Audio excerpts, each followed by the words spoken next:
What have you heard already? That illness. It thickened the bones. It accelerated the healing process and tissue regeneration. Is that all true? Every word. But if that's what it was doing, why call it an illness? The Lepidopterans made a nest out of the human body where they could eat and multiply. An illness is what it is.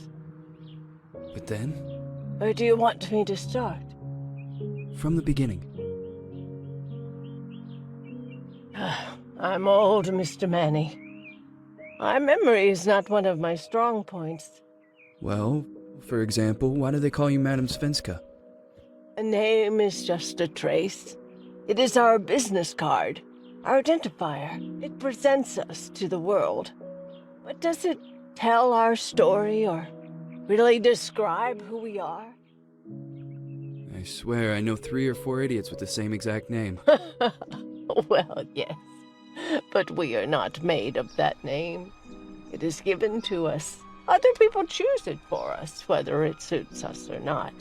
It doesn't tell us who we really are. That name will not give us any answers. It is only through growing old that we become the answer to the questions of our childhood. And living in Sweden the last 30 years has definitely inspired this affectionate moniker. And so, Madame Svenska it is. And yet you come back to Italy. Why? Because I forgot. But I also forgot that I had promised to remember. Tell me. Please excuse me. Sometimes my memory needs to be jogged. There's always been a song that, as well as the name you refer to so much, has labeled my whole life, has given it a name, and it's from a name. If you can believe how bizarre and sometimes unbelievable my confused memories are to describe that all this began.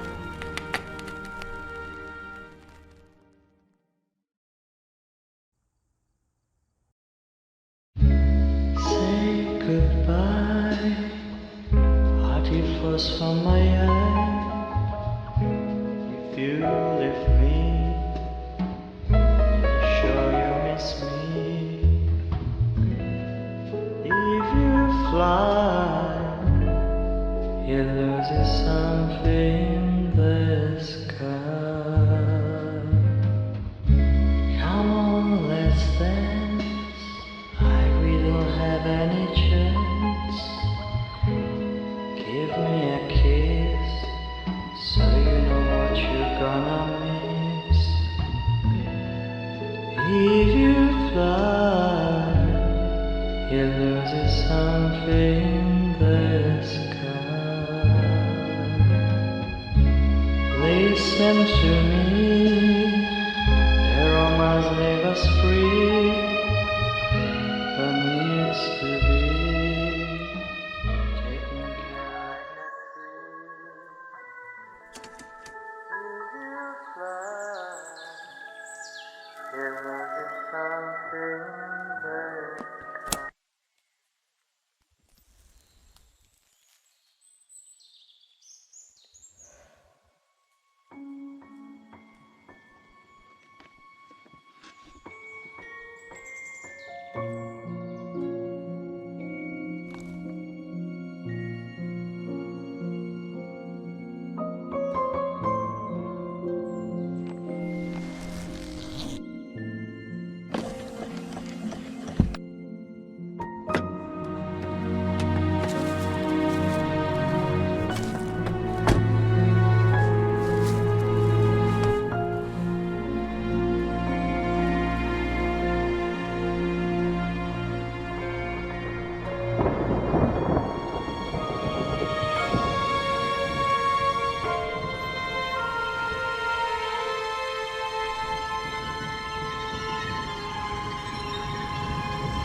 Feels like it's gonna rain again.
Who is it? Yes, hello. I'm Dr. Reed from the Santa Margarita Institute. I'm sorry, but Mr. Felton is no longer a patient. I know. This is why I'm here. Hello? Anyone?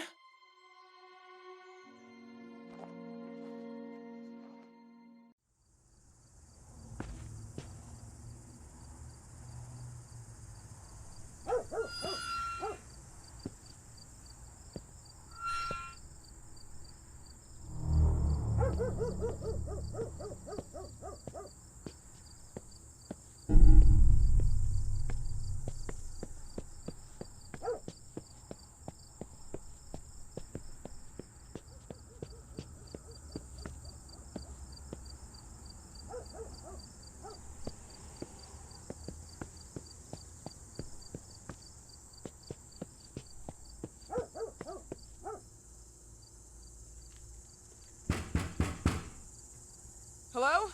The gate was open. Are you there? Hello? Is anyone there?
Good evening. I Miss am... Reed, you already told me at the intercom, and as I already told you, Mr. Felton is no longer a patient at the Scientific I know. Institute.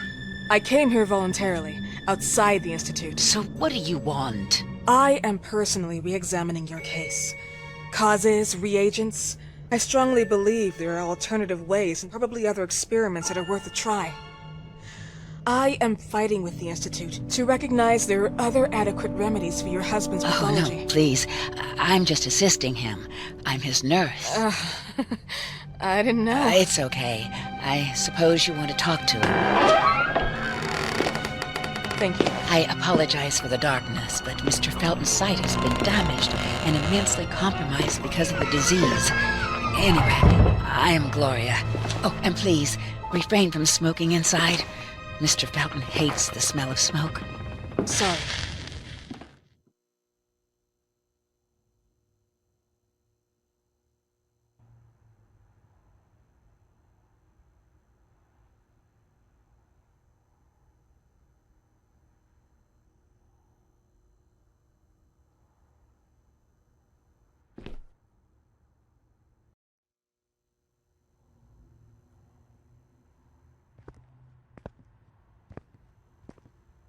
Please, this way. Bad habit. Smoking? Yes, such a shame. You should quit. You have no idea how bad this is for you. Not only for your health, but it's also very expensive. Money and time wasted. I have so much to do every day. I couldn't waste time with such a bad habit. Do you assist Mr. Felton all day? Oh no, from midday to 8 p.m. Then I go back home. I live near here. If needed, he can contact me with a pager, but that's not often. His wife takes care of him when I'm off. What can you tell me about her? I met her just a couple of times. She's usually out or locked in her bedroom when I'm here. Let's say they don't seem to get along. I didn't know. But, you know, when she's home, she listens to the same music, the same song, over and over.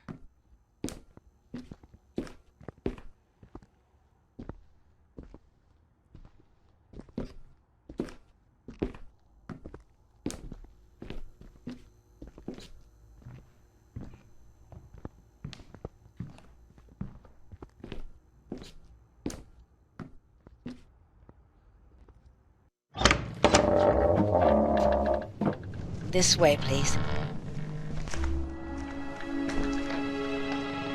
Mr. Felton will be here in a few minutes.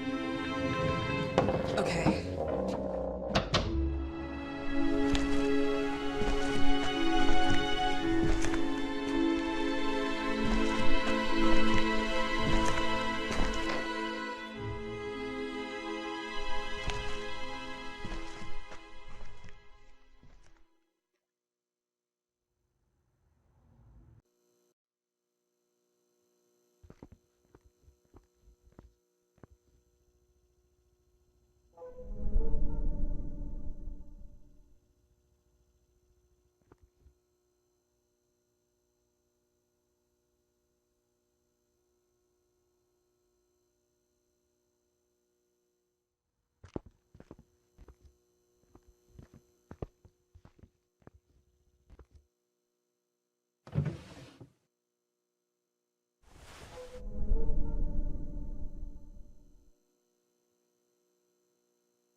believe in God, miss? Well, it would be too easy, wouldn't it? I believe in people's willpower. Everything else is not God, but an aptitude or mankind's cruelty. This is the kind of fairy tale I prefer at my age. When you're worn out from an incurable disease, you start having some doubts. Why is there so much life in such small but lethal creatures? An arbiter, that's all we need. For what? It's wrong and crazy. It's human nature. That same nature in which we are equals to those ants eating each other. But, pardon me, I forgot my manners. Please, sit down. Dr. Reed, I suppose? Sorry, Mr. Felton. Pleased to meet you. So you already met Gloria? Yes, she let me in. She's a great reference, extremely hardworking, but back to us. I don't recall seeing beautiful doctors like you at the Institute, Dr. Reed. I am flattered, Mr. Felton. I arrived at the Institute just a few months after you left. And you left because? Inadequacy of the sanitary treatments within the structure. That's right. And in a few words? In a few words, they didn't know how to treat my case, and they left me there to die. But it seems that other issues took over. I once or twice refused to go through exams. Mr. Felton, is there anything I can do for you? Oh, Gloria, yes. See if Dr. Reed needs anything. Oh, no. May I offer you a cup of tea or coffee? Espresso? No, thank you. As you wish. How about you, Mr. Felton? No, thank you. I'll keep entertaining our guest. You can go now. You're diagnosed? 1958? Yes, indicatively. Some friends and I contracted the disease while traveling to Egypt, and it got worse. In addition to the disease, the first exam showed some inconsistency. Some hormonal deficiency? Overdose of non-prescribed drugs, opiates? Phenoxyl? Wasn't it recalled in the mid-60s? Doctor, don't you think that nowadays there are ways to obtain drugs without any prescription? I believe so. According to your file, you still receive your disability pension. Even better, it seems that the beneficiary is your wife, Ariana Gallo. Exactly. She's the one who takes care of me when Gloria is off. How about your daughter? My daughter, Celeste, has never come back home. Disappeared. She was adopted, am I right? The investigators confirmed that she intentionally left. They never suspected a kidnapping since there was no ransom request. How about Weeman? Wasn't he a suspect? A flash in the pan, an idiot who brought confusion by sending warnings and threats. And her birth parents? Dr. Reed, young girls often decide to just go. And this is what my daughter decided to do. Jennifer. What did you say? At times, you'd call her Jennifer. No, my Mr. daughter... Felton, what has really happened to your daughter? I just told you. How about the off-the-record version? I am not sure where you're trying to go with this, but I won't tolerate... I don't have the strength for this now. I know you've been trying to forget her, but this picture might help you to. What is this? Where did you get this picture? Isn't she your daughter? Celeste, or has you called her? Jennifer? I asked you a question. Back of the picture says Jennifer. There is no Jennifer! You thought I was stupid, didn't you, Mr. Felton? Do you really think I'd come here without knowing what I'm talking about? Who are you, and why did you come here? Did you come to my home to threaten me with your condescending Threatening tone? you? So maybe I should ask your wife then. She's not home. Seems like she is. Mr. Felton, I just talked to the director of the Institute on the phone. They have never heard of Dr. Reed. She is not what she claims to be. Well, Miss Reed, if that is your real name, your time here has ended. Please, leave my property. Miss Gloria will escort you out. Please follow me. Mr. Felton, please, tell me what you did to your daughter! Good evening. Follow me.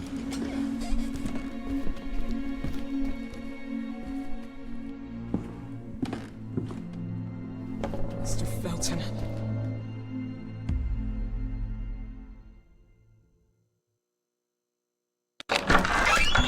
You know the way. How do you even... How do I do what? How do you even sleep at night?